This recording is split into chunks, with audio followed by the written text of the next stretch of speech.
匂いが少なく簡単で綺麗に仕上がる水性塗料ナビア。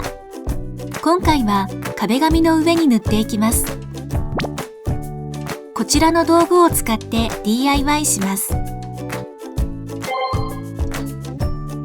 マスキングテープとマスカーで養生します。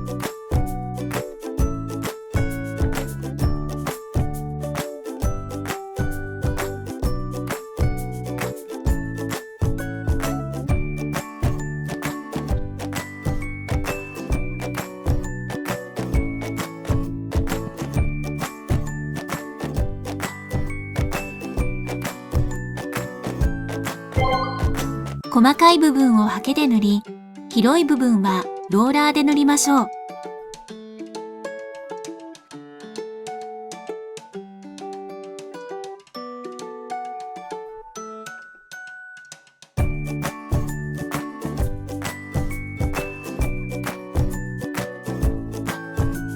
重ね塗りをするために乾燥させます。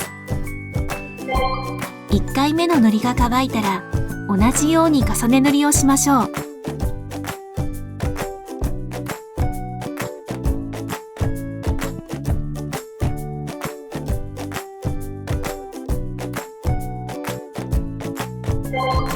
ペンキが完全に乾く前に養生を取り除きます。